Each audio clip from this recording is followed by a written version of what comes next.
أعوذ بالله من الشيطان الرجيم. بسم الله الرحمن الرحيم. وإن أحد من المشركين استجارك فأجره حتى يسمع كلام الله ثم أبلغه مأمنا ذلك بأنهم قوم لا يعلمون. كيف يكون للمشركين عهد عند الله وعند رسوله إلا الذين عاهدتم عند المسجد الحرام فما استقاموا لكم فاستقيموا لهم إن الله يحب المتقين. كيف وإن يظهروا عليكم لا يرقبوا فيكم إلا ولا ذمة يرضونكم بأفواههم وتأبى قلوبهم وأكثرهم فاسقون. اشتروا بآيات الله ثمنا قليلا فصدوا عن سبيله إنهم ساء ما كانوا يعملون. لا يرقبون في مؤمن إلا ولا ذمة وأولئك هم المعتدون. صدق الله العظيم. توبہ میں گفتگو یہ چل رہی تھی کہ سب سے پہلے تو اللہ رب العزت نے مشرکین سے برات کا اعلان کیا، ان سے بیزاری کا اعلان کیا، اس کے بعد یہ بتایا کہ ان کو مہلت دی جائے، 4 مہینے تک یہ سوچ و بچار کر لیں، غور و فکر کر لیں. اگر شرک اور کفر کو چھوڑ دیتے ہیں تو بہت اچھی بات ہے، اور قرآن پروگرام کو ماننے پر اور سننے پر آمادہ ہو جاتے ہیں تو ٹھیک ہے. اور اگر 4 مہینے کی مہلت کے بعد یہ باز نہیں آتے اور کفر اور شرک کے اوپر ڈٹے رہتے ہیں تو پھر فرمایا کہ ان کے ساتھ معاملہ یہ ہوگا کہ ان کو قتل کیا جائے. حیث وجدتموہم، جہاں ان کو دیکھیں گے قتل کرو. فخذوہم واحصروہم واقعدوا لہم کل مرصد، ان کا گھیراؤ کرنا ہے اور ان کو مارنا ہے، مطلب اعلان جنگ ہے ان کے ساتھ. پھر اور اگر یہ 4 مہینے کے بعد بات مان لیتے ہیں، سمجھ جاتے ہیں اور اللہ رب العزت کے جو احکامات ہیں ان کو تسلیم کر لیتے ہیں تو پھر یہ ہے کہ ان کو چھوڑ دو. فخلوا سبیلہم، ان کا راستہ جو ہے وہ چھوڑ دو، پھر انہیں کچھ کہنا نہیں ہے آپ کو. اب آگے کہنے کہ ایک تیسرا طبقہ بھی ہوتا ہے تو وہ یہ کہتے ہیں کہ ہمیں تھوڑا سوچ و بچار کے لیے وقت دے دیں، ہمیں سمجھا دیں، تھوڑے سے احکامات بتا دیں کہ اس میں ہوگا کیا، حکم کیا ہے اللہ کا. تو فرمایا کہ وَإِنْ أَحَدٌ مِّنَ الْمُشْرِكِينَ اسْتَجَارَكَ فَأَجِرْهُ حَتَّىٰ يَسْمَعَ كَلَامَ اللَّهِ. اور اگر کوئی مشرک تجھ سے پناہ مانگے تو اس کو پناہ دے یہاں تک کہ وہ سن لے کلام اللہ کا. تو اللہ کا کلام سن لے، وہ دیکھ لے کیا ہے، وہ کہ مجھے سمجھائیں، مجھے پتہ چلے کہ اس کے اندر ہوتا کیا ہے، کیا کرنا کیا نہیں کرنا، تو اس کو کچھ نہیں کہا جائے گا، بلکہ اس کو بٹھایا جائے گا، اس کو سمجھایا جائے گا، بتایا جائے گا یہاں تک کہ وہ اس بات کو سمجھ لے، اس کو پتہ چل جائے کہ احکامات کیا ہیں. اب وہ تسلیم کر لے، بہت اچھی بات ہے. اور اگر وہ پھر بھی کہے کہ مجھے تھوڑے سے ایسی جگہ پر چھوڑ دیا جائے جہاں پر تھوڑے سے میں امن سے سکون سے اس پہ غور و فکر پھر کر سکوں تو اسے پھر مہلت دی جائے گی. اور اس کی ذمہ داری ہے اس بندے کے حوالے سے کہ اس کو بڑے پرامن طریقے سے بڑے سکون والی جگہ پہ اس کو چھوڑ دیا جائے گا جہاں پر وہ چاہ رہا ہے. اگر مان لیتا ہے تو ٹھیک ہے، نہیں مانتا تو پھر ملک چھوڑ کے چلا جائے، جلا وطن ہو جائے یا پھر جنگ کے لیے تیار ہو جائے. یہی صورت ہوگی اس کے لیے بھی. لیکن یہ ہے کہ اس کو موقع دیا جائے گا. ثم ابلغوا مأمنا، پھر پہنچا دے اس کو اس کی جگہ پر، امن کی جگہ پر اس کو پہنچا دے، مطلب وہاں پر تسلی سے غور و فکر کر لے. ذلک بأنہم قوم لا يعلمون، یہ اس واسطے کہ وہ لوگ علم نہیں رکھتے، ان کو نہیں پتہ کیا ہے کیا نہیں، پھر ان کو سمجھایا جائے گا. اگلی بات یہاں سے آگے یہ شروع ہو رہا ہے کہ دیکھیں مشرکین سے لڑائی کا مقصد کوئی جائیداد نہیں ہے، کوئی ذاتی دشمنی نہیں ہے، اور اسی طریقے سے کوئی کاروبار کا مسئلہ نہیں ہے، کوئی زمینوں کا مسئلہ نہیں ہے. ان کے ساتھ جو جنگ ہے وہ صرف اس وجہ سے ہے، ان کے ساتھ جو جہاد ہے وہ صرف اس وجہ سے ہے کہ وہ اللہ رب العزت کے پروگرام کو تسلیم کر لیں، اعلاء کلمۃ اللہ ہو جائے، وہ شرارتیں ختم کر لیں، صرف اس وجہ سے. اب کس وجہ سے کیوں ان کے ساتھ کیا جائے تو کچھ وجوہات اس کی یہاں پر بیان کی جائیں گی کہ کیف یکون للمشرکین عہد عند اللہ وعند رسولہ الا الذین عاہدتم عند المسجد الحرام فما استقاموا لکم فاستقیموا لهم ان اللہ یحب المتقین. اس آیت کے اندر یہ کہا جا رہا ہے کہ دیکھیں اللہ اور اللہ کے جو رسول ہیں ان کو مشرکین کے ساتھ جو معاہدے ہوئے ہیں اگر تو بار بار اس کے اندر خلاف ورزیاں کر رہے ہیں، معاہدوں کو توڑ رہے ہیں، تو اللہ کو اور اللہ کے رسول کو ایسے معاہدوں کی کوئی ضرورت نہیں ہے. یہ کیا تماشا ہے، آج معاہدہ کرتے ہیں کل توڑتے ہیں، آج معاہدہ کرتے ہیں کل توڑتے ہیں، یہ اس طرح کا کام نہیں چلے گا. اسی طریقے سے یہاں پر ایک معاہدہ ہوا صلح حدیبیہ کے مقام پر، صلح حدیبیہ کی کہتے ہیں، حدیبیہ کے مقام پر ایک معاہدہ ہوا اور وہ 1.5 سال چلا اور 1.5 سال کے بعد پھر ٹوٹ گیا۔ اور ان ساری شقوں میں سے یہ جو فرمایا کہ عند المسجد الحرام، مسجد حرام کے پاس تھی، ان میں سے ایک شق حدیبیہ کی جو صلح حدیبیہ ہوتا ہے اس میں ایک شق یہ تھی کہ جو قبائل مسلمانوں کے ساتھ رہنا چاہیں ان کو اس کا اختیار ہوگا، اور جو قبائل مشرکین کے ساتھ رہنا چاہیں ان کو اس کا اختیار ہوگا، کفار کے ساتھ رہنا چاہیں ان کو اس کا اختیار ہوگا۔ اب کچھ مسلمانوں کی طرف ہو گئے، کچھ کفار کی طرف ہو گئے۔ اب ان میں سے پھر اس معاہدے کی خلاف ورزی کی ان لوگوں نے، اور کچھ ایسے تھے جنہوں نے اس معاہدے کی خلاف ورزی نہیں کی۔ اب جنہوں نے معاہدے کی خلاف ورزی کی ان کے ساتھ پھر وہی معاملہ جو پہلے سارا گزر چکا کہ اگر یہ شرارت کرتے ہیں، معاہدے کی خلاف ورزی کرتے ہیں تو ان کے ساتھ کیا معاملہ ہوگا۔ اور جن لوگوں نے معاہدے کی خلاف ورزی نہیں کی تو ان کے بارے میں یہ کہا رہا ہے فَمَا اسْتَقَامُوا لَكُمْ فَاسْتَقِيمُوا لَهُمْ، اگر یہ تمہارے ساتھ سیدھا سیدھا چل رہے ہیں تو کوئی پریشانی کی بات ہے، تم ان کے ساتھ سیدھا سیدھا چلو۔ لیکن اگر یہ خرابی کرتے ہیں، معاہدے کی بات پاسداری نہیں کرتے، معاہدے کو بار بار توڑتے ہیں، تو پھر اس صورت میں یہی ہے کہ ان کے خلاف اعلان جنگ ہوگا، ان کے ساتھ جہاد ہوگا، اس کے علاوہ کوئی دوسری صورت نہیں ہے۔ ہاں، یا تو یہ ملک چھوڑ کر چلے جائیں، ٹھیک ہے، ملک چھوڑ کے چلے جائیں، یہاں پر شرارت نہیں کریں، اور اگر یہ بھی نہیں کرتے تو پھر سیاسی بالادستی قبول کرنی پڑے گی مسلمانوں کی، اور یہ ان کے ماتحت ہو کر رہیں گے، پھر یہی معاملہ ہوگا۔ کیف یکون للمشرکین عند اللہ کیف یکون للمشرکین عہد عند اللہ وعند رسولہ، کیوں کر ہوگے مشرکوں کے لیے عہد اللہ کے نزدیک اور اس کے رسول کے نزدیک، الا الذین عاہدتم، مگر جن لوگوں سے تم نے عہد کیا تھا، عند المسجد الحرام، مسجد حرام کے پاس، فما استقاموا لکم فاستقیموا لهم، سو جب تک وہ تم سے سیدھے رہیں تم بھی ان سے سیدھے رہو، ان اللہ یحب المتقین، بے شک اللہ کو پسند ہے احتیاط والے۔ یہاں پر احتیاط سے متقی، تقوی کا معنی احتیاط بھی ہوتا ہے، اور یہاں پر اس مراد یہ ہوگی کہ معاہدے کی پاسداری کے اندر جو لوگ احتیاط کر رہے ہیں اللہ کو وہ لوگ بڑے پسند ہیں۔ کیف وان یظہروا علیکم لا یرقبوا فیکم الا ولا ذمہ یرضونکم بافواہہم وتأبی قلوبہم واکثرهم فاسقون، کیوں کر رہے صلح، اور اگر وہ تم پر قابو پائیں تو نہ لحاظ کریں تمہاری قرابت کا اور نہ عہد کا۔ اب ایک وجہ یہاں پر یہ بیان کی جا رہی کہ ان یظہروا علیکم لا یرقبوا فیکم الا ولا ذمہ، کہ ان ایسے لوگوں کے ساتھ جہاد کیوں نہیں ہوگا، ان کے ساتھ جنگ کیوں نہیں ہوگی کہ جب وہ آپ لوگوں کے اوپر قابو پا لیتے ہیں مسلمان، کیونکہ یہ لوگ انہی میں سے تھے نا، کسی کا بھائی ہے، کسی کا چچا ہے، کسی کا ماموں ہے، کسی کا بھتیجا ہے، جو غیر مسلم تھے، جو کفار تھے، مشرکین تھے، رشتہ داریاں تو آپس میں تھیں۔ اب جب یہ مسلمانوں کے اوپر غلبہ پا لیتے تھے اس وقت کیا کرتے تھے؟ کسی چیز کا کوئی لحاظ نہیں، نہ رشتہ داری کا لحاظ ہے، کیونکہ عرب کے اندر رشتہ داری کا، برادری کا، خاندان کا بڑا لحاظ ہوتا تھا، تو کوئی لحاظ نہیں، ان کو ایذائیں پہنچا رہے ہیں، ان کو تکلیفیں پہنچا رہے ہیں، ان کے ساتھ سختی کا معاملہ کر رہے ہیں، اور ان کو طرح طرح کی جو ہے پریشانیاں اور اذیتیں دے رہے ہیں ان کو، تو یہ کیا معاملہ ہے؟ تو فرمایا کہ یہ جب تمہارے پر قابو پا لیتے ہیں، یہ تو تمہارا بیڑا غرق کر کے رکھ دیتے ہیں، تو لا الا ولا ذمہ، وہ کوئی عہدے جو معاہدہ ہوتا ہے اس کی بھی پاسداری نہیں کرتے، اور جو رشتہ داری ہوتی ہے، جو لحاظ ہوتا ہے، کچھ اخلاقیات بھی تو ہوتی ہیں، لیکن اس صورت میں وہ تمہارے ساتھ کسی قسم کا کوئی ایسا معاملہ نہیں کرتے۔ یرضونکم بافواہہم وتأبی قلوبہم، تم کو راضی کر دیتے ہیں اپنے منہ کی بات سے اور ان کے دل نہیں مانتے، بڑی باتیں کریں گے، جی ایسا ہو گیا، ہماری رشتہ داری ہے، جب معاملہ بنے گا نا پھر بڑے پیار و محبت سے بات کریں گے، پھر جی بڑا خیر کے حوالے سے اور بھلائی کے حوالے سے گفتگو ہوگی، لیکن جب قابو پا لیں گے پھر اس کے بعد وہ ساری باتیں بھول جائیں گے کہ ہم نے کیا بات کی تھی، کیا نہیں کی تھی۔ تو اللہ رب العزت کے ایسے جو بدبخت ہوتے ہیں نا، تو پھر ان کے ساتھ جو ہے نا نرمی کا معاملہ نہیں ہوگا، واکثر فاسقون، اور اکثر ان میں بدعہد ہیں۔ ایک تو یہ ان کا معاملہ تھا کہ ان یظہروا علیکم لا یرقبوا فیکم الا ولا ذمہ، نہ عہد کی پاسداری، نہ کوئی لحاظ، نہ کوئی اخلاقیات، کچھ بھی۔ دوسرا کہتے ہیں ایسے لوگوں کے ساتھ بھی جہاد ہوگا، اشتروا بآیات اللہ ثمنا قلیلا، بیچ ڈالے انہوں نے اللہ کے حکم تھوڑی قیمت پر، فصدوا عن سبیلی، پھر روکا اس کے راستے سے۔ ایک تو یہ کیا کہ انہوں نے اللہ کے جو احکامات تھے ان کو پس پش ڈال دیا، دنیا کی غرض ان کے سامنے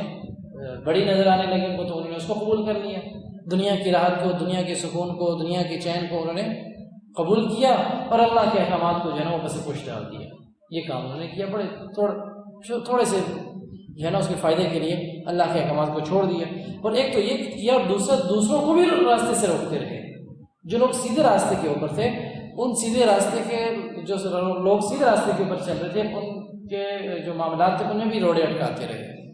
ان کو بھی تکلیفیں پہنچاتے رہے، ان کے لیے بھی پریشانی کا سبب بنتے رہے۔ یہ دونوں جرم تھے ان کے، خود بھی نہیں کر رہے تھے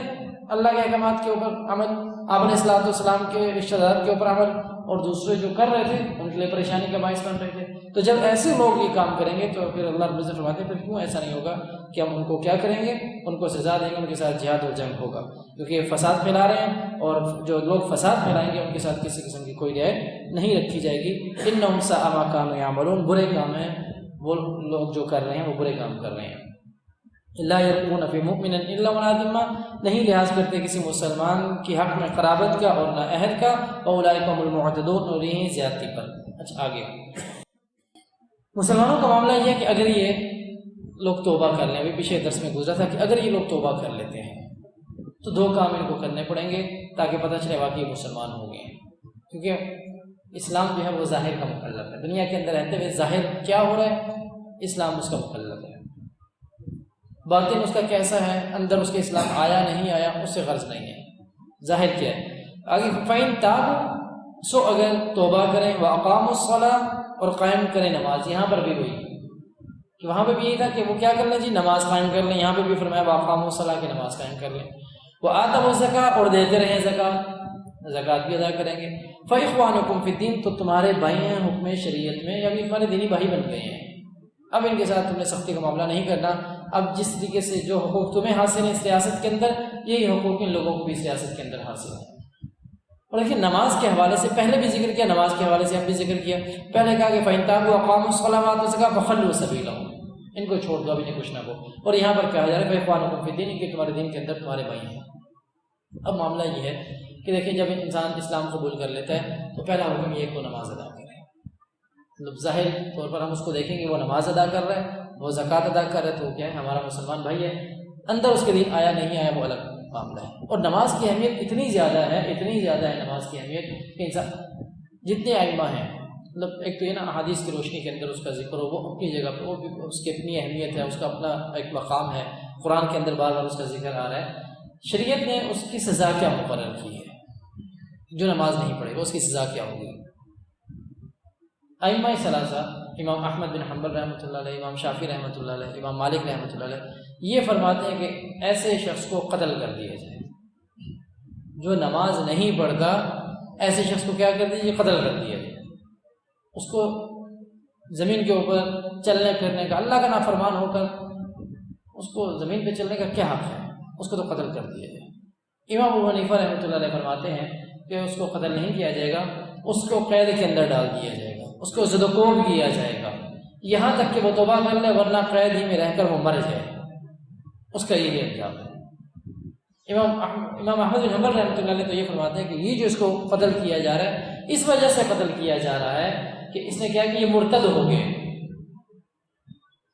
اس نے کلمہ پڑھا تھا لا الہ الا اللہ محمد رسول اللہ، میں اللہ کے احکامات کو بھی مانوں گا، اللہ کے رسول کے احکامات کو بھی مانوں گا۔ اب اس نے کیا کیا، نماز چھوڑ کر سب سے بڑا جرم اس نے یہ کیا کہ اب یہ بظاہر کفار کی صف کے اندر شامل ہو گیا۔ کفر اور اسلام کے اندر فرق تو نماز کرتی ہے، اب اس نے اس فرق کو مٹا دیا، جب اس نے اس فرق کو مٹا دیا یہ مرتد ہو گئے، اس کو قتل کر دیا جائے۔ لیکن امام مالک رحمۃ اللہ علیہ فرماتے ہیں کہ نہیں، اس کو اس صورت میں یہ تعزیر ہے، یہ حد ہے، اس لیے اس کو قتل کیا جائے گا۔ تو بہرحال ایک بہت بڑی سزا ہے نماز کے چھوڑنے، جو میں بار بار کچھ دنوں سے اس کا ذکر کر رہا ہوں کہ ایک تو اب اس وجہ سے بھی ضروری ہے کہ اب حالات ایسے بن چکے ہیں کہ اب مسجد کے ساتھ، نماز کے ساتھ، ممبر اور محراب کے ساتھ جڑنا پڑے گا، اب یہ کام کرنا پڑے گا، اب مسجدوں کو آباد کرنا پڑے گا، اب ہم آباد نہیں کریں گے تو کوئی زبردستی آ کے نہیں کروائے گی۔ اب دیکھیں ہر بازار آباد ہیں اور گلی محلے آباد ہیں، ہم نے اپنے گھروں کو آباد کرنے کی کوشش کرتے ہیں، خالی گھر میں تو دیکھیں جب ہم گھروں میں سے جاتے ہیں نا، خالی گھر کو تالا لگا کے بھی نہیں جاتے ہیں، مسجد کے ساتھ تو بڑی زیادتی ہوتی ہے۔ کیا ہم کرتے ہیں جی، ہم نے کہیں دور جانا ہے، سفر پہ جانا ہے، پھر ہم کسی کو کہیں گے ہم گھر کا خیال رکھنا، ہو سکے تو رات کو وہیں پہ رکنا، دن کو جا کر چکر لگاتے رہنا کہ کہیں کوئی ڈاکو نہ آ جائے، کہیں کوئی چور نہ آ جائے آ کر یہ لے نہ جائے۔ مسجدوں کے ساتھ ہمارا ایمان محفوظ ہے، مسجدوں کے ساتھ ہمارا دین محفوظ ہے۔ ہم کیا کرتے ہیں، تالے لگا کے گئے اور پھر چلے ہی گئے، کوئی پتہ نہیں کہ پیچھے کیا ہو رہا ہے۔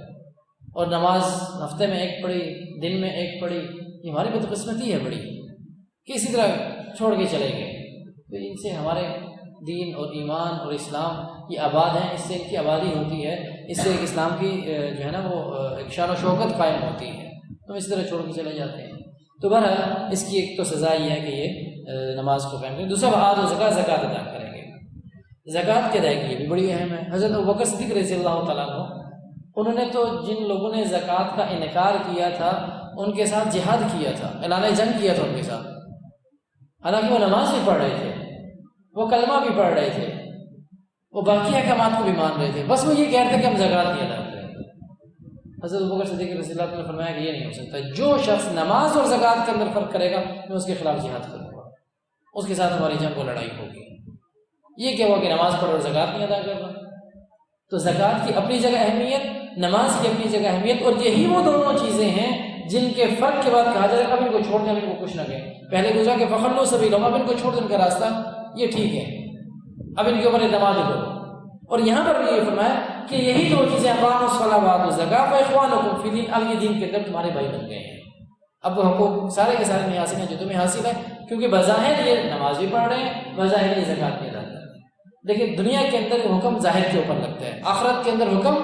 باطن کے اوپر لگتا ہے۔ دنیا کے اندر حکم کیا لگے گا؟ ایک انسان ہے نماز پڑھ رہا ہے، زکوٰۃ ادا کر رہا ہے، جہاد کر رہا ہے، صدقہ خیرات کر رہا ہے، اچھے معاملات کر رہا ہے، تو کہا جائے گا کہ یہ بہت اچھا اور نیک اور خالصہ ہے، یہ اس کے اوپر حکم یہ لگ جائے گا۔ ہم اس کے باطن کو نہیں دیکھیں کیا چل رہا ہے۔ اب دنیا کے اوپر تو آخرت کے اندر حکم کیا لگے گا؟ اس کے باطن کے اوپر۔ اب آخرت کے اندر کیا دیکھا جائے گا؟ اس نے نماز تو پڑھی، اللہ کے لیے پڑھی، دنیا کو دکھانے کے لیے پڑھی، زکوٰۃ ادا کی اللہ کے لیے کی یا اپنے آپ کو سفید کہلانے کے لیے کی؟ یہ جہاد کر رہا تھا، یہ اللہ کے لیے کر رہا تھا یا اپنے آپ کو بہادر کہلانے کے لیے کر رہا تھا؟ یہ اللہ کے راستے کے اندر نکلا، اس لیے نکلا کہ اللہ کا دین قائم ہو جائے، اللہ کے دین کی اشاعت ہو جائے، یا اس لیے نکلا کہ لوگ کہیں واجی ماشاء اللہ یہ بڑے تو حاجی نمازی اور پرہیزگار اور متقی اور تبلیغی اور یہ سب کچھ ہیں۔ تو آخرت کے اندر اگر تو باطن کے اندر خرابی ہوئی تو یہ ساری کی ساری چیزیں اس کے لیے وبال بنے گی، اور اگر اندر سے ٹھیک ہوئی، معاملہ ٹھیک رہا، ایک آدمی نے 1 روپیہ صدقہ کیا 100% اخلاص کے ساتھ کیا تو اللہ رب العزت اس کا اجر پہاڑوں کے برابر دیں گے اس کو۔ لیکن کیونکہ آپ یہاں پر دنیا کے اندر تو کہیں گے کہ 1 روپیہ صدقہ کیا، کیا صدقہ کیا، لیکن ظاہر کے اوپر حکم، باطن کے اوپر حکم آخرت کے اندر لگے گا۔ ظاہر کے اوپر حکم، دنیا کے اندر اس نے لاکھوں روپے صدقہ کر دیے، بہت بڑا سخی ہے، لیکن اگر وہ ریاکاری کی وجہ سے ہوئے تو آخرت کے اندر حکم باطن پہ لگے گا کہ بے ریاکاری کی وجہ سے کیے تھے، سارے کے سارے اس کے وبال اس کے اوپر پڑے گا۔ اس کا تو نماز کو قائم کرنا بہت ضروری ہے، جہاں پر بھی آپ بازار کے اندر ہیں نماز قائم کریں، اب گھر کے اندر ہیں مسجد میں آ کے نماز قائم کریں، اب گلی محلے کے اندر ہیں، کہیں پہ جو مسجد ملتی ہے اب نماز مسجد کے اندر قائم کریں، چھوڑ دیں اس کو کہاں پہ میں جا رہا ہوں، کیا کر رہا ہوں، مسجد پتہ نہیں کہاں سے آئی، کیا کچھ بھی نہیں ہوا، جہاں پہ بھی مسجد ملی نماز قائم کی۔ بازار میں ٹائم ہو گیا فوراً، دیکھیں کرونا کی وجہ سے اللہ نے بہت سارے معاملات سلجھا دیے ہمارے، کرونا کی وجہ سے اللہ نے بڑے معاملات ہمارے سلجھا دیے ہیں کہ ہم نماز جی دکان بند نہیں کر سکتے، جی یہ بڑی پریشانی ہے، وہ بڑی پریشانی ہے۔ اللہ نے کہا کہ پورا مہینہ بھی تمہارے بند ہوئی نا دکانیں، اب یہ 5 منٹ کے لیے نماز کے لیے بند کرنا کوئی مشکل نہیں ہے تمہارے لیے، جب مہینہ بند کر سکتے ہو تو نماز میں 5 منٹ کے لیے دکان، اذان کی آواز ہی 5 منٹ دکان بند کر کے فرض پڑھ کے چلے گئے،